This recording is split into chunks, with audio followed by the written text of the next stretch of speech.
Many thanks and good afternoon. Welcome back after lunch. Fantastic lunch outside. As we've gone through the day so far, you will notice that we've covered off elements that are leading up to settlement, will lead into payments, and obviously then finish the day with access around class action accountability. So this sequence of events that we've gone through is leading us to this particular session, where we'll spend time talking about the settlement process itself. So thinking about the consumer for certain, and also thinking about the way in which we can manage that settlement through the activities. So just to introduce my panel, so Steve, if I could start with you, please. I am Steve Weisbrot. I'm the CEO and president of Angeion Group. We are a third-party neutral claims administration company headquartered in Philadelphia, but we have employees on 3 continents and have done settlements on 4 continents. And I'm a recovering lawyer, I'd say. I haven't practiced in about 15 years, but we very much enjoy being involved in all of these large collective actions all over the world. Thanks, Stephen. Deborah. Yes, good afternoon. I'm very delighted to be here and see everybody.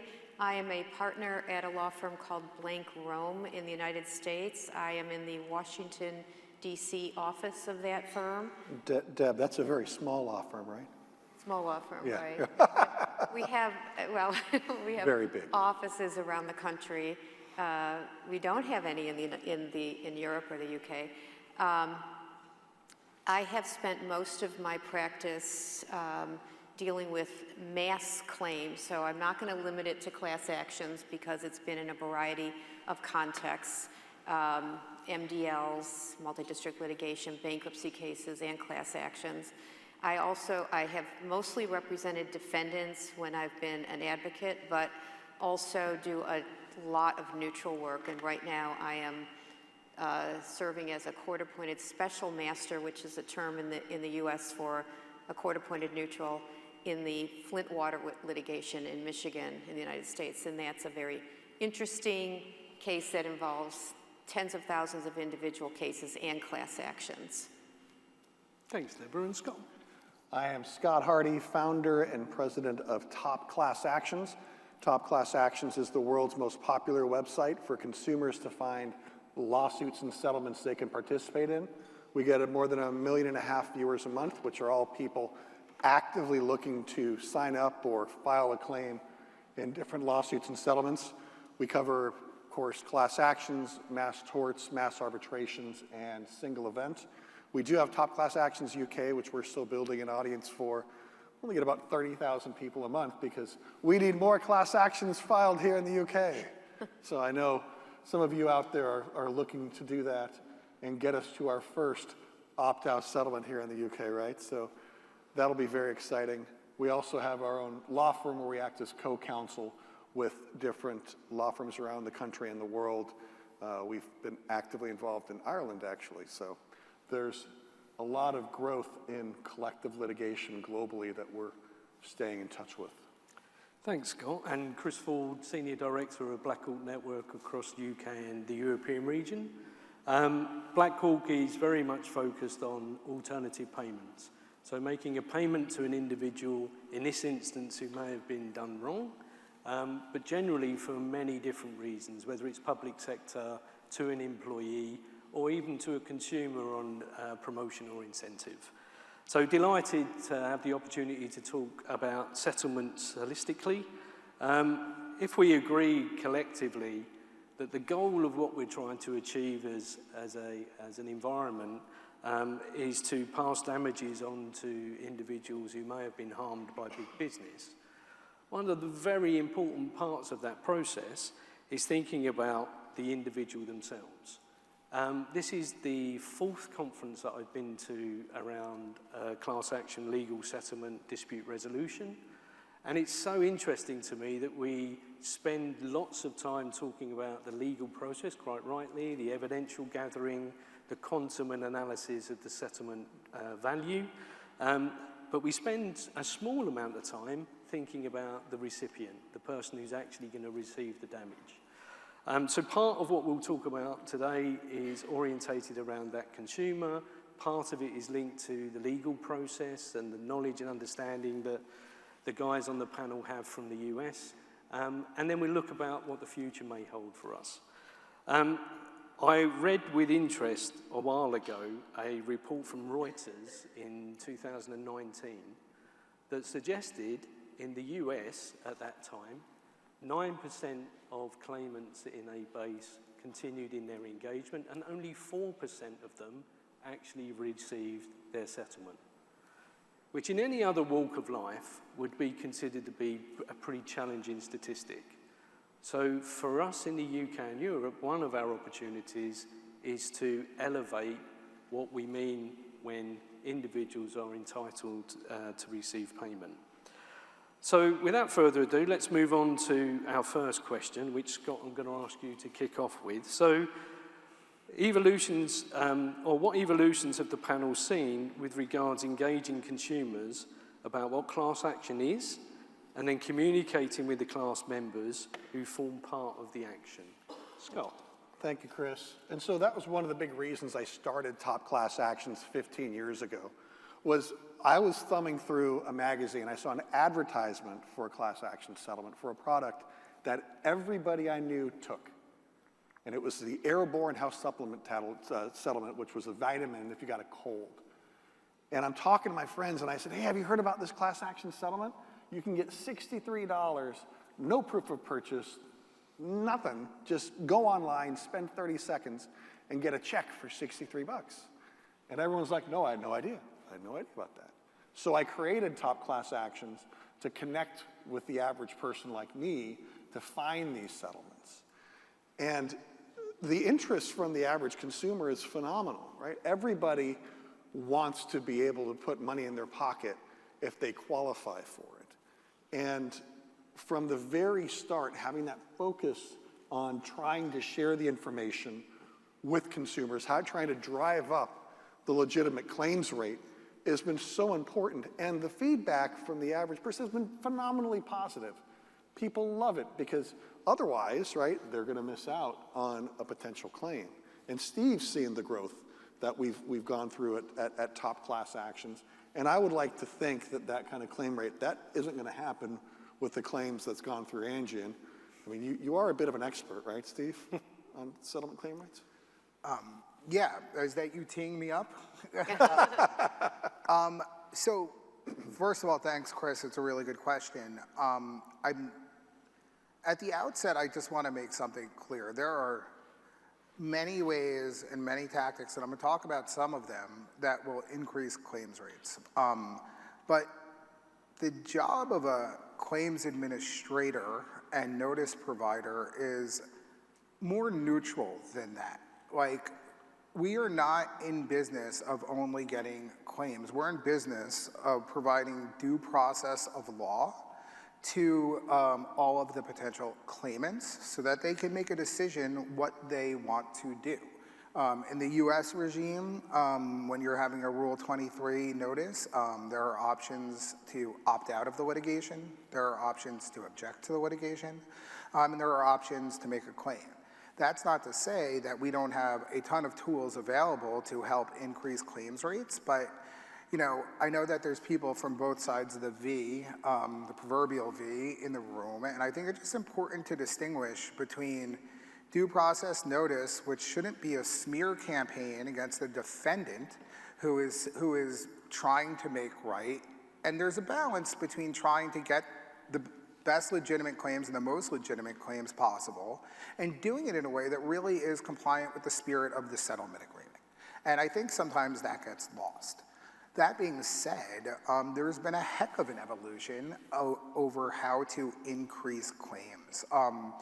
When I first started in the industry 15 years ago, and apropos of your point, most notifications were in legalese in the back of newspapers or magazines, and now we're using programmatic digital display ads, social media. We have a case right now involving Meta and a settlement. It was a $725 million settlement in the United States, where we used Instagram and TikTok influencers to get the word out because those were the most appropriate methods of notice given the settlement class. And that was agreed to and signed off on by both plaintiffs' counsel and defense counsel. But when you talk about the evolution, like the idea of using a TikTok influencer, 10 years ago, we couldn't agree that email was okay to send class members. It all had to be done by postal mail. So there's been a veritable leap in how we are doing things. And I will point out, Chris, I don't know where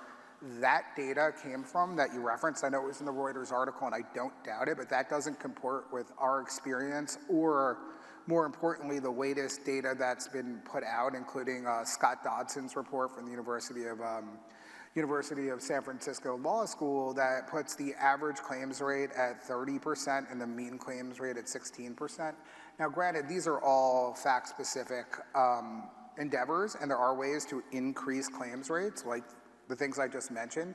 But I do want to be clear that there is an element of objectivity and neutrality to the company you hire, even if their goal, agreed upon, is to increase claims rates. Our mandates come from the court or the Competition Appeals Tribunal to provide factual, plain language notification so people can make their own decisions.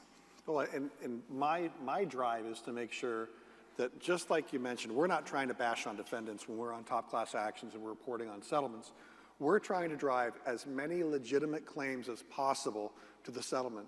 And even when I'm talking to our viewers, and I talk to our viewers just as regular people, I don't use a lot of legal language, I will pump up a defendant and talk about how much they care about the claimants and by settling this case.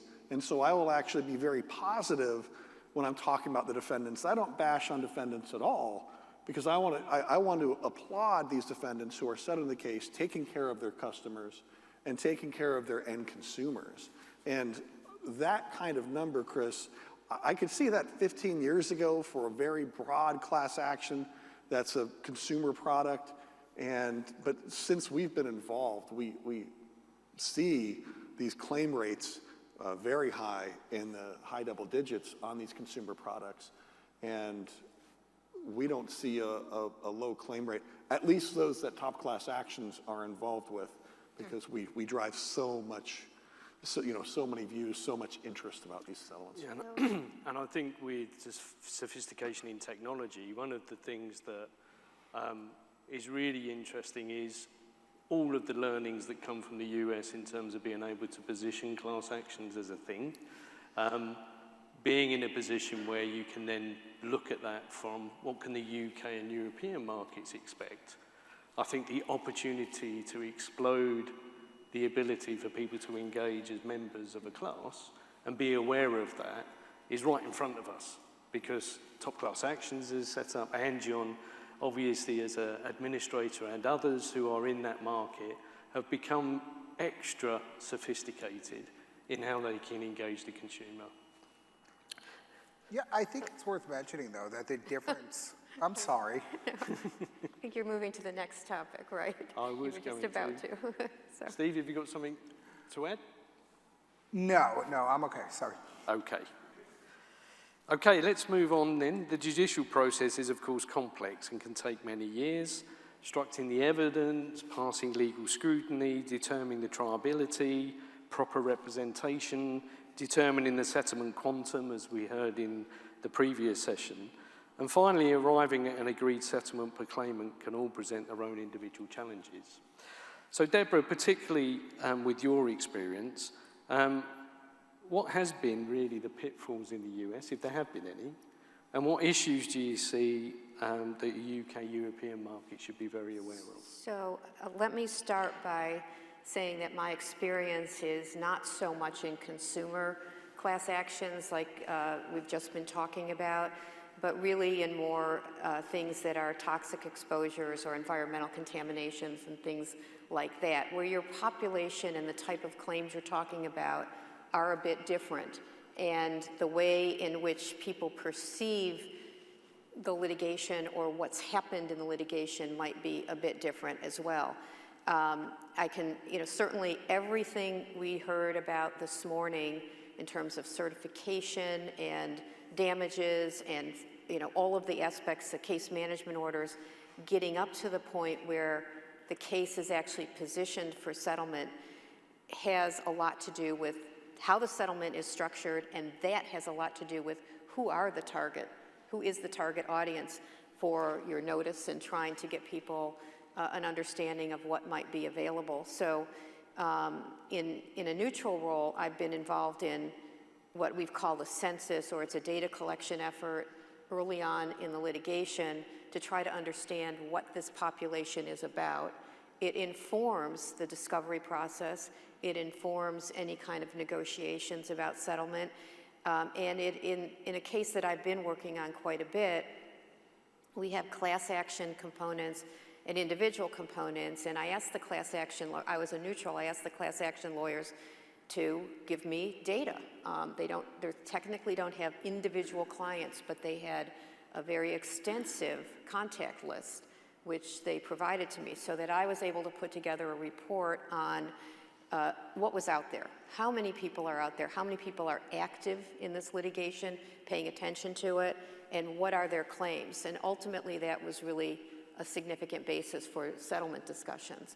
I will tell you that in those kinds of situations, at least in my experience, people who have had a significant injury or something where they feel that they've been subjected to a traumatic experience that was out of the ordinary, maybe have different communication needs than a consumer class. And they, I think, benefit from community contacts, town hall type meetings. In a class case, the court has quite a bit of authority in the United States to help govern communications and can have some oversight over interim class counsel providing communications. And that can be actually very helpful and beneficial for the issues that you talked about. So I can stop there, but I can tell you in my role in this current litigation that I'm involved in as a neutral, I speak to a lot of claimants, and you get a very good understanding about what means something to them and what matters to them, and that's part of really putting the whole process together. Well, and I think it's important when we're talking about connecting with the individual victims of these cases.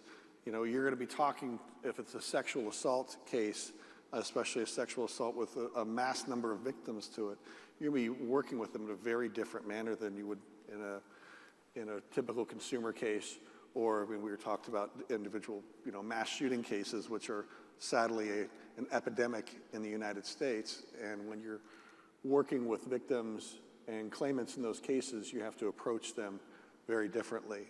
And it's an important skill that I think that when you're identifying who you're working with, that they actually have that ability, because the messaging is going to be very different. I'm going to just bridge the statement that Chris started with what Deborah just said. And they started with the premise or the proposition that not a lot of thought goes into the actual recipient of the funds in a particular case. And I think while that can be true in like a general mislabeling consumer goods case, to Deborah's point, we've distributed hundreds of millions of dollars to victims of mass shootings, environmental disasters, and to find those people, we're using everything from very sophisticated syndicated data sources that are in the advertising industry, but we're just as often using plaintiff attorneys' personal connections to those folks, and we're training our representatives to be able to speak to them in a manner and with a nomenclature that is appropriate for what they're dealing with. And also just to continue bridging on the cases that Deborah works on and that our firm does a lot of, mass disaster cases, environmental exposure cases where a lot of times the municipalities themselves are the recipients of the money. In those cases, we've seen 80, 90, close to 100%. I mean, just a sad story. We did a suit out of New Mexico in the United States, where a hospital had been giving pediatric cancer patients the wrong standard of care for 20 plus years, and we represented the decedent class, right? So the parents of all the children who died of blood cancer who otherwise might not have. And I know we're in Europe and there's not a lot of Americans here, but New Mexico has a huge amount of Aboriginal or Native Americans. And it's a unique communication system when dealing with the tribes. And we went as far as hiring private detectives to find the parents of children who may have died 20 plus years ago. And I'm pleased to report we distributed 100% of the money to all of the children's parents, or in some cases grandparents, who passed away. So but I guess my overarching point is there is thought that goes into that end game. There is thought that goes into communicating with people on their terms and their language and getting all that money out there. Despite my earlier comments about not just thinking about claims rates, sometimes the settlement, everyone wants every dollar distributed, right? And that's the joint goal and the agreed upon settlement agreement. So. Well, and I think that's important when we're looking at mass litigation in the UK, mass litigation in the Netherlands, mass litigation in Germany and the EU, is that we have to make sure that when there is an opt-out lawsuit, that claims rate has got to be very high. We have to show a lot of participation from the class. We have to make sure that there's a lot of planning put in place for the eventual settlements that we will see, because from a mass litigation perspective, it's really only going to be, I would think, seen as successful if the end user is putting most of the money back in their pockets. Yeah, and it takes me on to the next point, which is during the process of legal proceedings that we've heard regularly can take some time, quite rightly, evidential gathering, etc. In opt-out cases, when I'm part of the class, what advice would you give to keep those class members engaged in the case? How do you see people staying in the process on a continuing basis, particularly focused at opt-out at this stage? Well, so for all the opt-out litigation, we actually follow litigation from the moment a case is filed to when checks or now Venmo or Cash App payments are all sent out to our viewers. And we see that people are interested and engaged from day one. And so as you are filing these cases, it's important that you as the individual litigators are sitting there and providing a place for these viewers to follow these cases as it progresses. And we have viewers that actually follow the cases, and they follow the case updates on top class actions. And then as soon as claims open up, they're sitting there and they're actively engaged. And so people, the end users, the consumers out there are much more interested in your cases, I think, than you might think. And the interest that we get of people who are excited about these cases being successful for them is very, very high. And I think that it's only going to increase because we've got this, everyone has a digital voice now, and they can follow these things online. Deborah, could I just come to you about the role that the legal process takes in this element of keeping engaged with the case? Do you see that the legal teams, the lawyers, the litigators have a role to play in a voice to the consumer? I think they do, and I think that what's important, just to back up for a second, people are, because we're talking about settlement, so the settlement has to be relevant to the population. So part of the process of getting there is to understand what makes sense. If you have people claiming, sexual abuse, or you have people with, with this medical, this that you just described in New Mexico, it has to be meaningful to them in some way. It has to speak to what they believe their damages are for them to be interested in it and engaged in it. But yes, I think the legal process, courts, at least some courts, will be fairly proactive and make sure that they have posted orders and interesting things online so people can actually look it up. I think more recently, many courts have, and it's variable, so I'm not sure how it's going to proceed, but there has been access to hearings online, so you can watch the proceedings, and I think that's actually been quite interesting for people to participate in, because it's very hard to understand what's going on in the courtrooms when you are, you know, just a resident of an area, and things are going on that do not even seem pertinent to what your claim is, because there are certain legal issues that have to be addressed. But understanding the nature of the claims, I think way back in the early, our first speaker, our keynote speaker said, you have to identify the issues. You have to know what's happening in this case, and you have to understand what the claims are and how many there are in order to fashion a settlement that's actually going to work and people will be interested in. And of course, you can't have a class action settlement succeed if you have too many opt-outs, because it will not be approved at that point. So you do need to have that communication, and there is a role to play even before you get to the formal notice part. Well, and showing that relevancy, you're exactly right, Deb. That's one of the big questions we get is, why should I bother submitting a claim? Why should I bother participating? And that's been a big part of our messaging is trying to show, hey, this is a significant award for you. This is worth spending your time. And, you know, Angeion does their job to try to make it as easy as the end claimant as possible. You know, for most of these settlements, it's going to take you a couple of minutes to submit your claim. Sometimes if the damages are extensive, it might be more. But just getting out that PR, that public relations message to people to say these are worthwhile, these are worth your time, that's been very important. I sat on a panel last Thursday at Berkeley Law School with a bunch of esteemed federal judges of the United States and an attorney named Elizabeth Cabraser, who to my mind is top 1% of 1% of class action lawyers anywhere in the world. And I think most people in the room are probably familiar with her. And the same question was asked of Elizabeth.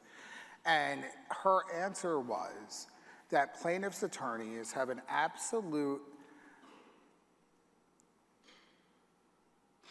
role in maintaining a case website separate and apart from the dedicated website that might be a part of settlement, to keep the class notified of the goings-on, that they should be posting all of the filings, that they should have video explaining in layman's terms to their class. And the more that the plaintiffs' firms can do to keep everyone who's interested in the litigation involved and vested, I think that if more firms did that, the problem with claims rates is slowly going to dissipate because it creates a community. We also see this in mass claims where we will be hired to nurture a relationship with a group of clients. And all that really means is keeping them involved, keeping them aware of what's going on. Send out a newsletter on behalf of the attorney saying, this is what happened in the last 30 days. I think it really boils down to communication, and when people understand what's going on in their case and are watching it, they become vested, and I think it's as simple as that. And again, not my idea, someone much smarter than me. Great point. So legitimacy, being invested in it as a claimant, part of the member base, feeling as if you want to find out about the process. Those things are all extremely relevant. So professional legitimacy from the legal team would be helpful. Deborah, you wanted to add? Just a comment about that, because I have been involved in situations where the people who are the claimants, the plaintiffs, have a lack of trust in general. And that means they don't always trust the lawyers either. So it's not limited to, it can be a broad kind of swath here. But I have found that if you have reports that are issued by the court, and those reports get, or like in my case, if I'm a neutral, I would write the report and the court would approve it, and then it would get posted, that carries some weight because it is independent or neutral, I guess maybe is the way to say it. So that's another form of communication. Yeah, excellent. Well, and I think when you're staying engaged with your prospective class members, with your plaintiffs out there, all of those folks love being an expert, and they all, if they are in the loop as to how the case is progressing, just like you're talking about, Steve, then they're happy to share it with everybody that they think might qualify, and that will just have a huge positive impact on your case. Yeah, I think not only does different mechanisms for communicating the message across the raft of different channels have impact. It has impact from advertising the case, explaining the information in the case, but it also allows people to share and join in and follow and become part of that community in their own right. So outside of sort of official channels, there will be unofficial channels that is creating the groundswell. The challenge with that sometimes comes with the risk of fraud and people being concerned about legitimacy. From a US perspective, I'm interested in understanding a bit more about the fraudulent aspects of claims. So if people see there's an opportunity to make some money, how do we control that? What's the best way of dealing with that process of possibly fraudulent behavior? Well, and for us, we're trying to make sure that everybody who legitimately qualifies submits a claim, and we drive that message out there. Please don't file a claim unless you qualify, but I know that there's a lot of work being done behind the scenes to make sure that only those who qualify are processed. So, Deborah. you wanna, please. Okay. Well, there's a lot of facets to this. Part of it is what is the definition of a claim? You know, how easy is it or hard is it to make a claim? What do you have to show to establish a claim? And that can have a bearing on how you're looking for fraud. There are entities, groups, whatever you want to call them out there that are sort of professionally filing claims, and they're not legitimate. Now, if you can see sometimes pretty easily claims that are fraudulent, or if you get 3 times the number of people filing claims or things like that, it's a pretty good key, but there can be more subtle fraud, or there can be something that maybe I wouldn't call fraud in the sense that we think of it, that somebody's overtly trying to game the system, I guess.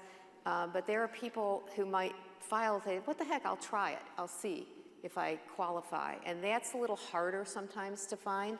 But your procedures in processing and evaluating claims and the kinds of documents or backup or support that you would accept as sufficient to qualify a claim will be helpful in that regard. And frankly, sometimes you are looking into some of the claims much more deeply than just what's on the face of the claim.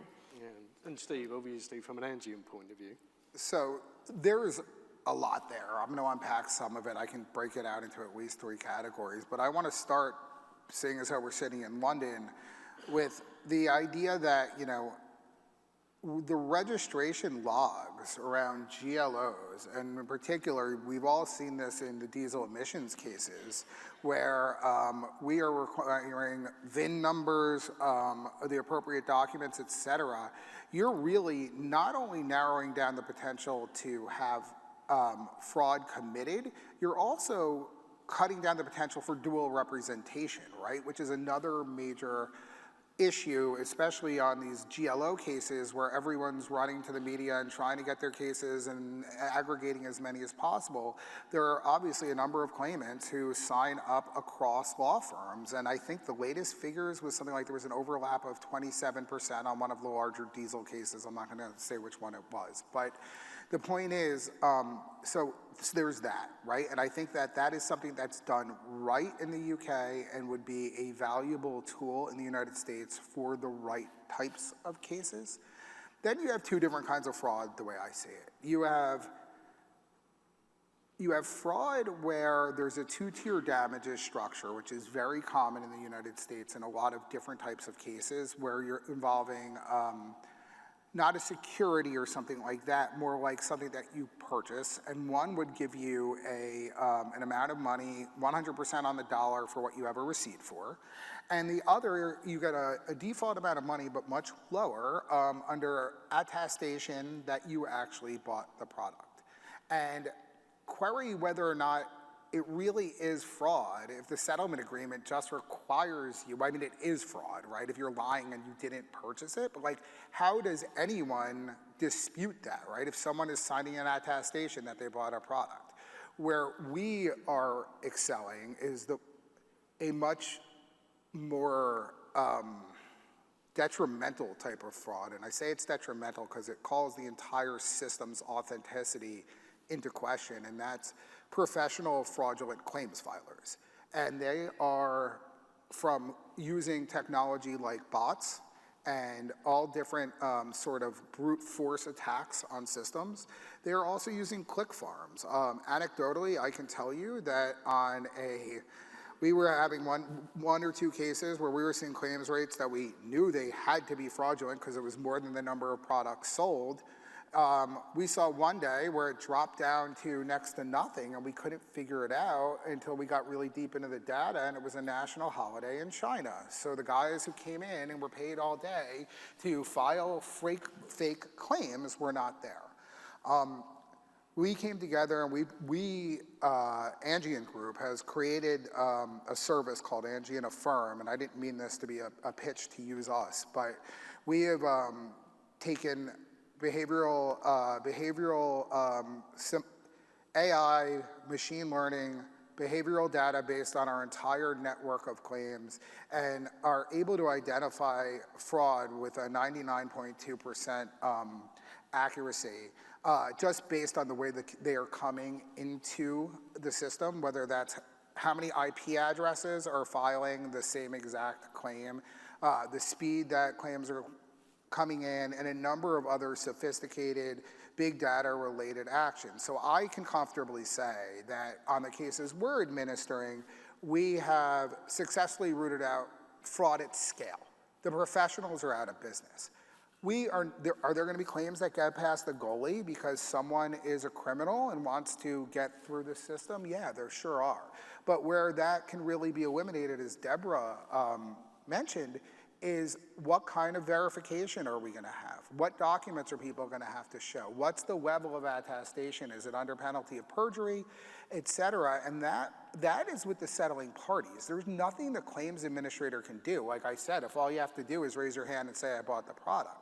But if they give us, vis-a-vis the settlement agreement, the ability to challenge and verify claims, which we do in a lot of cases, we can help to curb those one-offs, but I don't think the one-offs are the problem. It's the professionals, it's the criminals, and they're out there, make no mistake about it.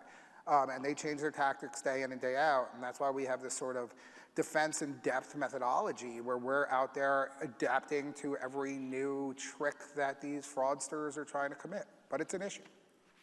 Yeah, thanks, Steve. And I think if we think about the logic of what the UK and European markets can benefit from, that knowledge, the understanding of professional fraudsters, potentially criminality on a large scale happening, the ability now to be able to control that is leaps in front of where it was 3 or 4 years ago. The data validation, settlement processing, evolution of payment options that reduce friction and control fraud have obviously developed enormously. So this last part, just thinking about the advice that the panel could offer with regards to that last mile of processing. So the settlement's been agreed, processing starting. What have you come across historically in the US, or maybe that's already happening in the UK and Europe, in terms of that last part of processing the payment?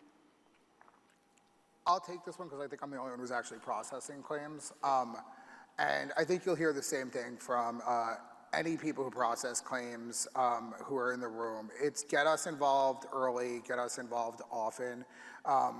Make sure that the documents that you're drafting allow the ability for verification. let us consult on the settlement agreement, because I think what happens too often in all jurisdictions is the attorneys have been living the legal part of the case and who's right and who's wrong and liability and indemnification and this, that, and the other thing, and no one is thinking about the practical aspects of like, hey, wait, where do people even find their VIN number, right? Like, should I put that on my notice? Like, it's here, here, and here. How do I prove that I owned a particular stock if I own it through a broker? Whatever. I'm just thinking of examples on the fly. But the point is, having the conversation with a claims administrator before you've drafted your claim form and submitted it to the court is always a best practice. And I think that attorneys sometimes, despite myself being an attorney, look at the folks in that part of the ecosystem as a commodity and a vendor. And we really do bring a lot to the table and will make your administration smoother. We'll not have your phones ringing off the hook from every aggrieved claimant when you don't have the time or the inclination to talk to them. But you have to not handcuff us and say, okay, here's what you're doing, go do it. You need to say, hey, this is the goal we're hopeful to achieve. Do you have any suggestions how we could get there? And the professionals will get you there. So, Deborah. Understand all of that. It certainly makes a lot of sense. I think the nature of the settlement, it's not just your claim form, but it's how is the settlement structured? Is it structured in a way where you've identified dollar amounts for individual people based on certain criteria? Is it a lump sum that has to be divided among individuals when you see how many claims there are that are successful, which means you can't pay it out until you're done with everything? Does it have layers of reconsideration and review, which sometimes are pretty important, but it will also delay things, so you have to balance all of those factors. But when you're designing the settlement itself, every settlement I've been involved in, there's been a lot of thought put into who should qualify, based on what, and what do you have to show, and that's not just at the claim form stage, that's in the settlement itself. So that's part of designing a settlement. That's part of understanding, before you get to designing it, what you really have. So that's where we go all the way back to case management order and make sure that you have a way to understand what this litigation is all about. Yeah, excellent. So based on the experience of processing, of understanding the class, of engaging consumers in classes, there is definitely an opportunity to create this blueprint for class action settlement. I would be hugely positive about the collaboration element of that, because there is experts in every part of this class action process, whether it's at the beginning from a legal perspective, and Deborah having people that think about the recipient at the legal stage is really critical, from an administration perspective, from a data validation perspective, from being able to deal with fraud, and right at the very beginning, consumers being aware that this thing exists and what it is and why it exists. We have an opportunity from a UK-European point of view to really leap forward, and having that chance to work on cases that either get certified or become valid is going to be viable, and using the knowledge and experience that you guys have is really crucial. So just before we finish, we got a couple of minutes left. Has anybody got any questions in the audience? Well, it appears our presentation was quite comprehensive. Thank you, everyone. Excellent. So thanks very much to the panel. Thank you. Delighted to be chairing the settlement part. Quick break, and then I'm assuming we're on to payments. Thank you, Chris. Thanks, everybody. Thanks, guys. Thank you. Thank you, Chris, and the panel.